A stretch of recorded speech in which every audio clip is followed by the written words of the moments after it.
दुनिया में चीन के दो ही सबसे बड़े दुश्मन हैं, एक अमेरिका और दूसरा भारत। सोचिए, क्या ये सिर्फ एक इत्तेफाक है कि कोरोना वायरस की महामारी सबसे ज्यादा अमेरिका और भारत पर ही भारी पड़ी है।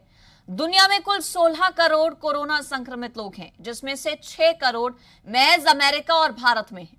तो ये चीन की महामारी क्या भारत और अमेरिका के खिलाफ महासाजिश है? इसी सवाल को लेकर अमेरिका की खुफिया रिपोर्ट में दावा किया गया है कि दुनिया में कोरोना वायरस चीन की वुहान लैब से ही फैला था।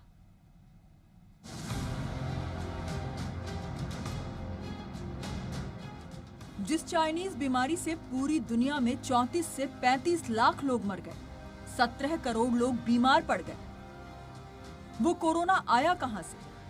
न चीन बता रहा है, न WHO को पता लग रहा है, न अमेरिका ढूंढ पा रहा है, न यूरोपियन यूनियन को कुछ सुराग लग रहा है, न एशिया, न ऑस्ट्रेलिया।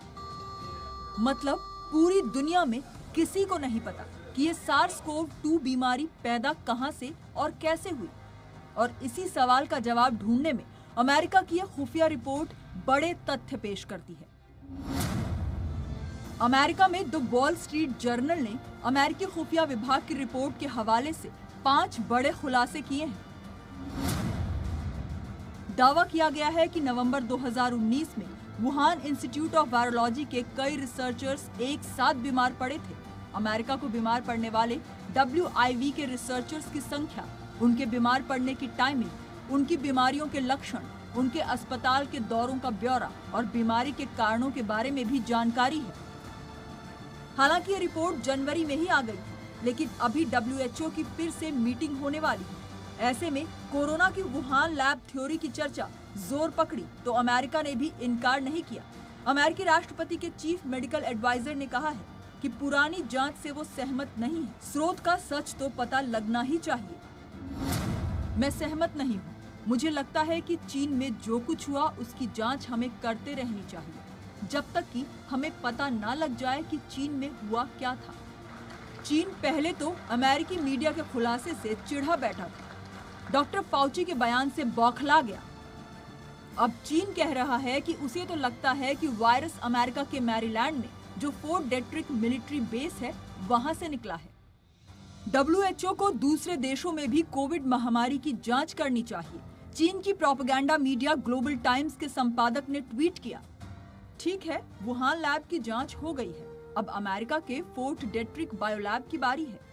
इस ट्वीट से चीन की खुन्नस झलकती है, क्योंकि चीन पर कोरोना के स्रोत की जांच में ढेर सारे राज छिपाने के आरोप लगते रहे हैं। मसलन चीन ने झूठ बोला कि कोरोना का पहला मरीज 8 दिसंबर 2019 को वुहान में मिला था, जबकि अमेरिका के पास सबूत है कि नवंबर में ही वुहान लैब के कई रिसर्चर्स बीमार पड़ चुके थे।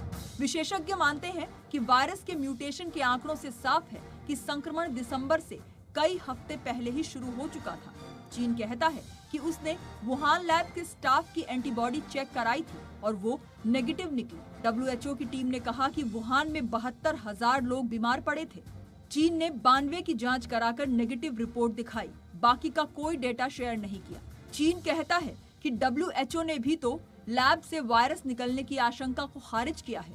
WHO की ही जांच टीम कहती है कि चीन ने न तो वुहान लैब के ब्लड सैंपल्स की जांच का डेटा दिया, न वुहान लैब का कोई रिकॉर्ड दिया, न चमगादड़ों पर की गई रिसर्च की कोई जानकारी दी। इतना ही नहीं, WHO की चीन वाली साझा जांच टीम ने जब रिपोर्ट दी थी, तब WHO के चीफ TA गेब्रेसिस ने कहा था कि लैब वाले एंगल की जांच ठीक से नहीं हो पाई। ये साबित हो जाता है कि चाइना ने इस वायरस को लेबोरेटरी में बनाया और इस नियत से बनाया कि इसे जानबूझ के रिलीज़ करेगा और दुनिया में पैंडेमिक फैलाएगा। तो ये बहुत ही गंभीर इसके परिणाम चाइना के लिए हो सकते हैं। दूसरी ओर चीन ना तो पहले वुहान में जांच करने देने को तैयार था, न अब है। लेकिन दुनिया को इस सवाल का जवाब चाहिए कि ये चाइनीज महामारी शुरू कैसे हुई थी। ब्यूरो रिपोर्ट, जी मीडिया।